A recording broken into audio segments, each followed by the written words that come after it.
This is your life, and that's a fight I've got to stop in the next few seconds. Not so much to catch my man alive, but at the point where fiction becomes fact. Now, one of the fencers on that film set down there is top fight director William Hobbs, who's worked on some of the most famous films, television, and theater productions the world over. The other man he's fencing with is a world-famous actor himself, no mean swordsman either, a man who's provided many a spine-chilling moment in the cinema. But it's very, very important that I go through the right door on that set at the right moment when he's pinned there for a matter of seconds. So here goes.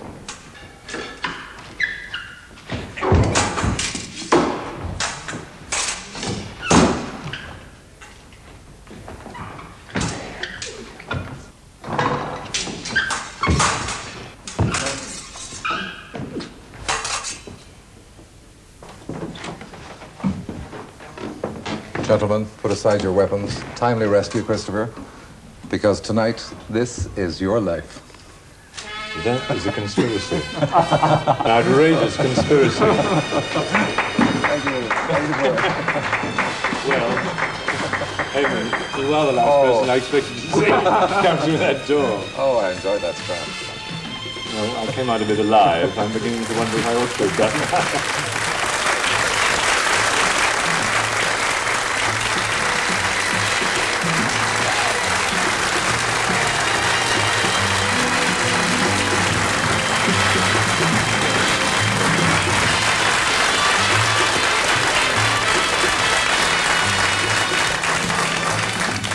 First of all, my thanks to my fellow conspirator, Bill Hobbs. He told me it was just a workout, but it looked a pretty tough fight to me. Well, if I'd known how it was going to end, it would have ended differently when we did it, I can promise you. Very differently. I tell you, I was a bit nervous coming through that door anyway. Well, Eamon, in my professional life, I've opened a few doors, I've been behind a few, but I think the joke's on me this time, isn't it? Well, it's not a joke. It's a very great story, and it is your story, Christopher Lee, your life. And you've just received an accolade that's always a high point for stars of the film business, a presentation to royalty at a royal premiere. Your latest picture, The Three Musketeers, and you were among the international stars presented to the Queen Mother. And for the millions of fans who know you best as Dracula and as the star of horror movies, here was a new Christopher, and that's you in the role of Yorkshire. And with you there, of course, the great Charlton Heston. And from that star-studded cast, here tonight is another special pal of yours, Oliver Reed.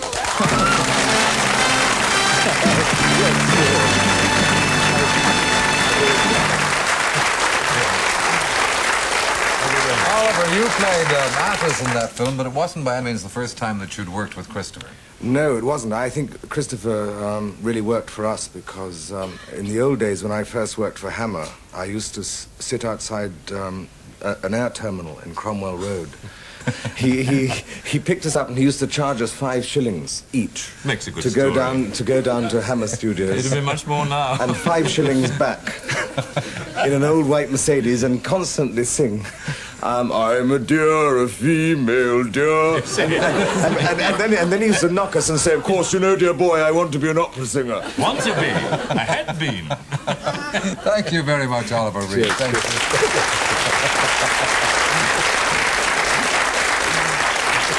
Well, now, Oliver's a chum from that picture, and from the other side of the Atlantic, if you look at that screen, the man that we saw with you a few moments ago, you'll see him again, Cardinal Richelieu himself, Charlton Heston. Hello, Christopher. I really hate not being here in person. This performance is on film to my deep chagrin and disappointment. I look forward to coming to London for the premiere of Three Musketeers and also to staying over for this big night for you. Unhappily, I'm stuck here in California doing another film, but I remember with great pleasure the time we spent last summer shooting in Spain on Three Musketeers. Well, I did love working with you, Christopher, and I do hate not being there tonight. Good luck to you and everyone else. See you soon in another film, I hope. Thank you, Charlton Heston. Well, that dashing character. Great man, great actor. I agree. That part you play marks a big departure from the spine chillers you've played in scores of films like The Curse of Frankenstein and roles like Fu Manchu, Rasputin the Mad Monk, and of course your most famous portrayal of all, Count Dracula himself. off-screen, it's a very different story, as we can prove by meeting the ladies who star in your real life. And here they are, your wife, Gitta, your mother, Estelle, your sister, Zandra,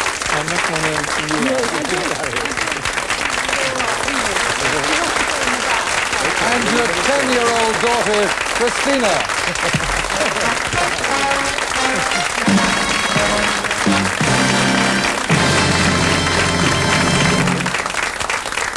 Always surrounded by women. Yes. Now, Gita, after starring in so many horror pictures, is Christopher often picked out, you know, as the dreaded Count Dracula when you're out together? Well, normally, yes. But there was one time, I remember, when we were at Disneyland. Remember that? And we were walking around with Robert Quarry. And nobody recognized them. And not at all. And then Christina got this Mickey Mouse hat. And Robert said to Christopher, I bet you dare not put that one on. He said, of course I do, and put it on. And he was carrying Christina's teddy bear anywhere. At that moment, everybody in Disneyland came up and said, oh, Mr. Lee, we love your films. With that stupid hat and the teddy And I was wearing a hat with Christina written on it, carrying a teddy bear. He was idiotic. Tell me, does Christine, in fact, get to watch her dad playing in horror pictures? No, not very often, but she did see Dracula the other night. And, you know, we were rather worried whether she would have sort of nightmares or bad dreams or what have you. Christina, did you dream? Yes, I dreamt about Donny Osmond. You dreamt about Donny Osmond. Now, it was a great night for the family, Christopher, when you took your place at the royal premiere, but there was just one member of the family unable to watch that proud occasion because he was 6,000 miles away at his home in South Africa. But he's not there tonight. From Johannesburg, your younger brother, Nicholas.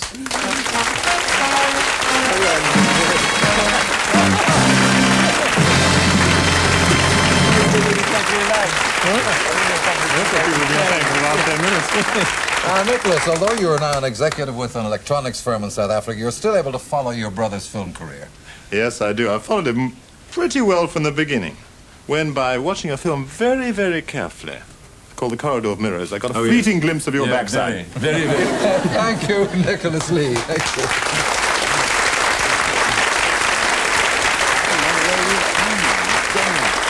Anyhow, that's the family reunited, Christopher. So let's go back to where it all began in the Belgravia district of London. Your late father is an army officer, and you're christened Christopher Frank Carandini Lee.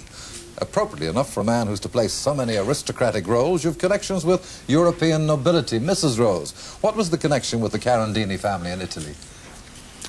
Well, I was born Carandini, you see, because my father was really an Englishman, but his father was a pure Italian. And that's the name, you see, that the family name is Carandini. Well, now, Zandra, I believe that even as a very young boy, Christopher was showing an interest in dramatics. He was showing an interest, but he was quite a little boy in those days, and I hate to say it, but I was much older. And so I was the boss, and I got all the good parts. Oh, yeah. In fact, I played a glamorous part of the Scarlet Pimpernel, and Christopher was the innkeeper's wife in the background, just spinning on the floor and saying, Sacres Aristo, nothing else. Well, later, You remember? Christopher, you attend Summerfield School in Oxford. And here at Oxford, you get the chance of some much better roles with the School Dramatic Society. It's at that school, where you're only 8 years old, that you make friends with a fellow pupil who's determined even then to go on the stage when he grows up. He's out in Hollywood now, and though he can't be here tonight, we asked him what he remembered of young Christopher Lee. And here's what he has to say. International star of films and television's The Avengers, Patrick Macnee. This is a picture here of Chris Lee. It was taken in 1930, and he was 8. We were at a preparatory school in England called Summerfield Oxford, which had many distinctions, but one of his distinctions for us was that they did Shakespeare plays. I played Henry V when I was 8, and he played Cassius, and I played Brutus, I think when we were 9. And I was always surprised that he became an actor. I always expected him to be a diplomat or something very distinguished. He's got that wonderful, marvelous voice and this very distinguished mien. And I think he's a very fine actor. I saw the Billy Wilder Sherlock Holmes, for instance. And his range, I would have said, we've all seen the most famous parts of his range, but I think he has an acting life beyond that, which is going to surprise and delight many people. It's It's marvellous for me to say hello, and very good luck and best wishes, Chris. Thank you, Patrick Macnee. Now, from Summerfield School, you go on to Wellington College, and with a picture of the future star of horror movies, looking very clean-cut on holiday, age 16. And at that time, Christopher, I believe the family had a very different career in mind for you. I think Patrick Macnee had guessed it, in fact. Yes, I think I've made an absolutely disastrous diplomat in point of fact. I'm quite sure of it, in fact. Ask my family, or anybody who knows me for that matter. But instead, your family fortunes take a tumble, and you have to leave school after 8 years as a classic scholar and start looking around for a job. Now, with your background, it's not hard for you to get a job as something in the city, except that something is a messenger boy with a shipping line. Do you remember your starting salary? Yes, it was £1 a week. £1 a week. At those wages, the big treat of the week for you and your friends in the mailing department is a meal out in a certain restaurant in the city, and on paydays you go along there with your chums. Not bad value in those days, was it, Christopher? 1 and 6pence for a 3-course lunch? One of those same chums to meet you again for the first time in 35 years, John Lavelle.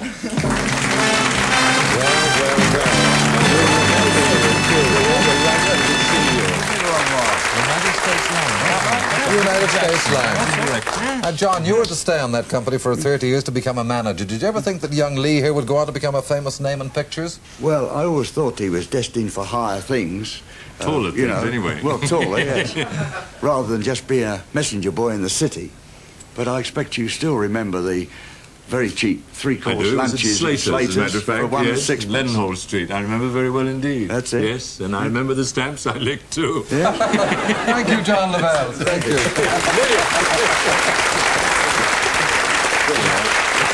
Now, first, when war breaks out, you join the RAF, and with a fluent command of no fewer than 5 languages, it's no surprise that your first active service posting is as intelligence officer with 260 Fighter Squadron in the Western Desert. And though it's tough out there, it's not all work and no play. One day, stationed now in Tunis, you order your driver to take you by truck to Algiers to buy wine for the officers' mess. But rounding a corner in the Atlas Mountains, you find yourself looking straight down the barrel of a submachine gun. Your driver stops, turns and addresses you, the senior officer on this mission, with these words. Well, what do we do now, Cock? That same driver to meet you again for the first time in 15 years. Aircraftsman Peter Sturgeon, better known to you, just said, taxi.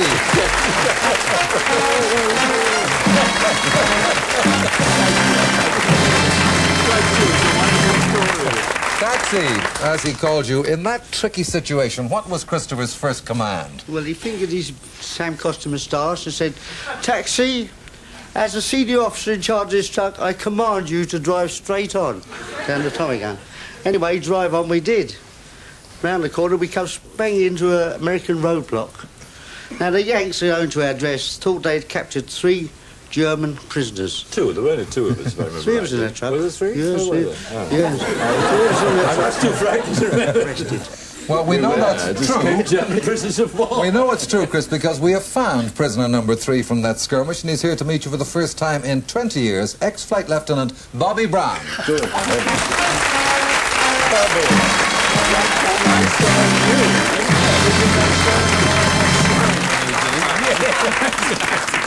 Bobby, will you take up the story from there? Well, as you know, Christopher was in charge of this expedition, and he handled the mix-up with his customary aplomb.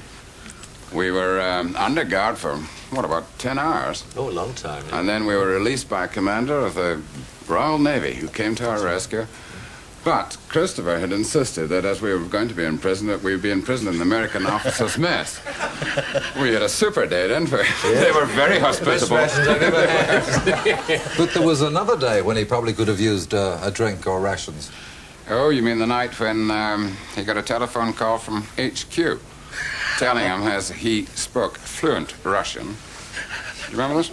Yeah. That he was being sent on a secret mission. And so secret that it couldn't be discussed over the phone. So there was a plane to be flown in the next morning. He was told he had to be at the end of the runway, dressed in full flying kit, winter comms, the lot. So the next morning, there was Christopher at the end of the runway, in about 100 degrees Fahrenheit, sitting full uniform, you know, everything on. and not telling anybody what he was doing. But that plane never Still did... happens, that kind of thing. The plane never did turn up, Christopher, because as you now know, the telephone call didn't come from HQ. It came from another pal of yours, and he's here too. Former squadron leader, George Black.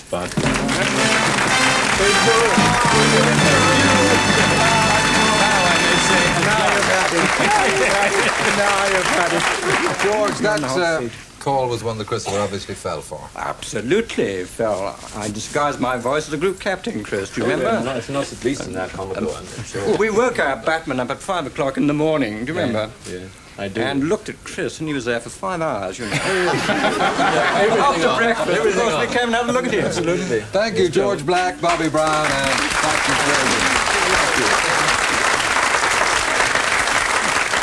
When the war ends, Chris, you're demobilized with the rank of flight lieutenant. You also have a mention in dispatches for your war service, but your ambition now is to make a start in acting.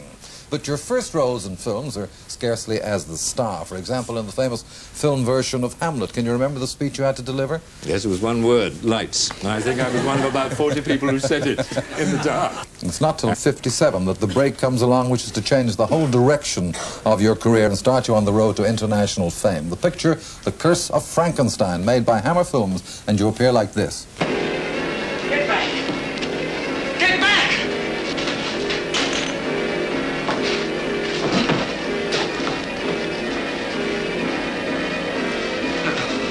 No.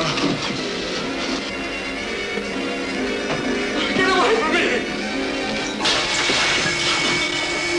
From that moment on, you're on your way, and it's in that picture, too, that you first make friends with another star of the horror movie scene who, off-stage, often greets you in this style. Mr. Andrews, that's my boy you got in your hand.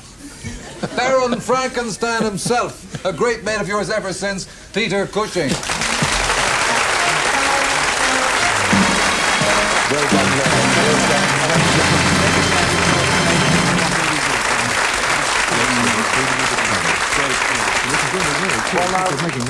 Peter, it's very nice to think of Baron Frankenstein and the monster enjoying a joke together. That was my very bad impersonation of dear Christopher's brilliant impersonation. And you know, when you're at the studios at about 7 o'clock, it's 6:30, and you know you're going down into dungeons and dark places, it's so wonderful to be amused by my dear friend. The story does go that I first met Christopher in that makeup you just saw. And at lunchtime you took it off, and when he came into the restaurant, I screamed. Thank you, Peter Cushing. Thank you.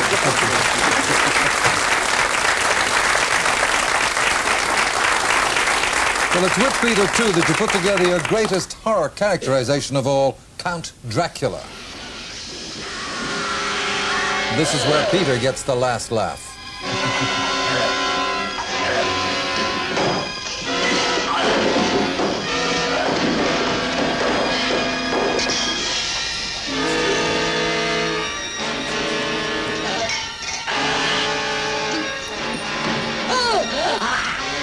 The film Dracula, the first of a series of 6 Hammer films about the famous vampire. But let's not forget that after that scene, the vampires have their good times too.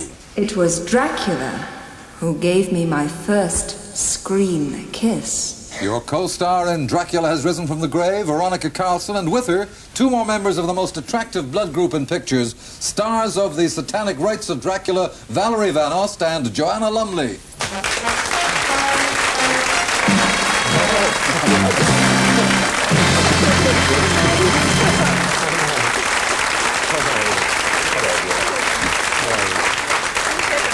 Veronica, how was that first kiss? Right here, and very interesting. Well, all 3 of you had necking sessions, of course, with Count Dracula. How was the experience for you, Valerie? Oh, it was rather shattering, actually, because after Christopher had kissed me and bitten me, I turned into a vampire as well. And I ended up with a stake through the heart. And how about Joanna? Did you suffer the same kind of fate? Well, no, my dears. You see, I was spread out on an altar with my neck all bare. I was actually unconscious. And just as Christopher was about to plunge them in, the roof exploded. And so I was saved. Thank you, Veronica Carlson, Valerie Van Ost, and Joanna Lumley. Thank you. Now, in your spare time, Christopher, away from the cameras, there's someone who thinks of you as another kind of demon. quite right, Eamon. He's definitely my idea of a demon bowler. Your good friend and fellow cricket enthusiast, international star of stage and films, Trevor Howard.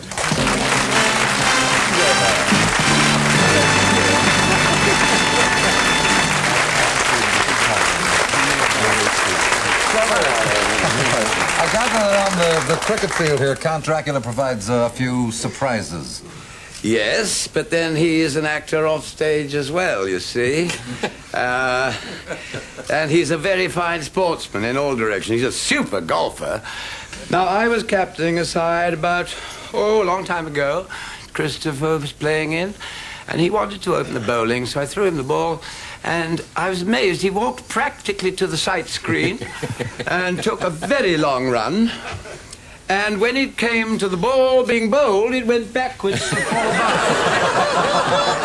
Thank you, Trevor.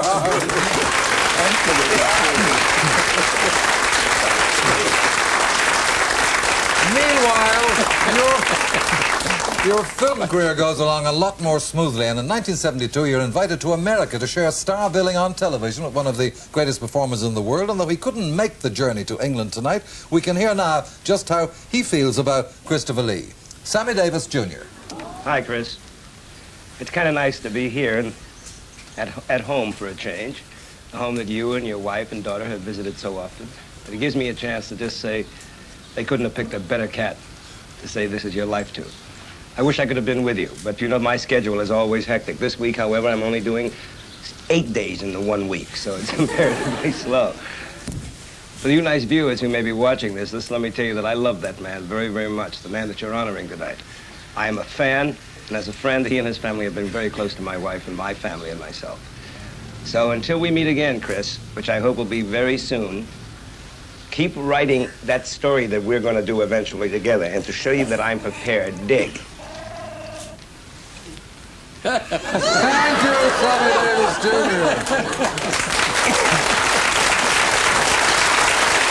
Today, Chris, with 128 feature films behind you, the man who waited so long for his big break is right at the top of the tree. Let's look for a moment at the masterful way you deal with another great name of the hair-raising game in this scene from the picture Scream and Scream Again. There is only time for nightmare.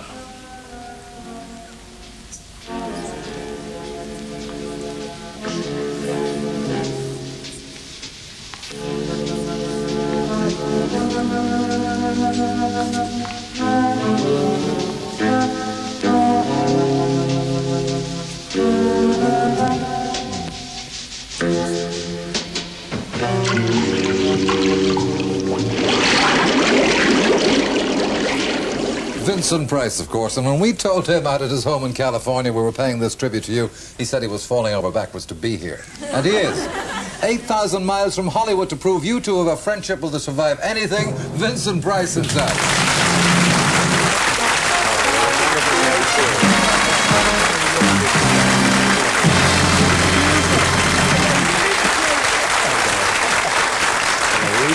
Vincent and Brian Fry, all the better for seeing you. Now, as two of the all-time greats of horror movies, you have something else in common, haven't you? Yes, we do, Eamon. You know, it's a very peculiar thing. I don't know whether it's supernatural or just perhaps ecological, but we share the same birthday, May 27th. A few years apart, of course. As Chris will always remind me. Yeah. But you know, we once celebrated our birthdays together in the Chamber of Horrors at Madame Tussauds. It was a lovely party.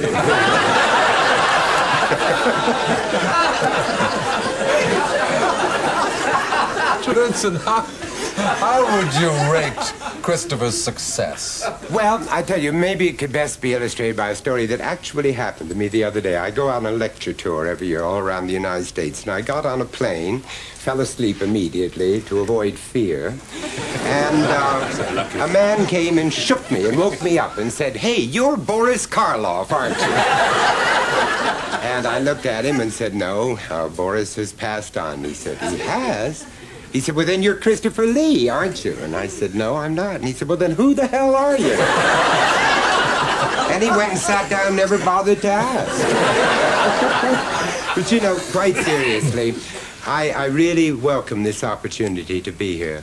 Chris, and to pay a tribute to a man who has made a magnificent contribution to a very classic genre of the cinematic art, the horror film, to a warm and wonderful human being and a master of his craft. What's your name?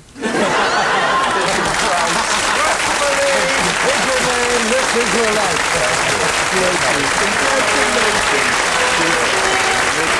Congratulations.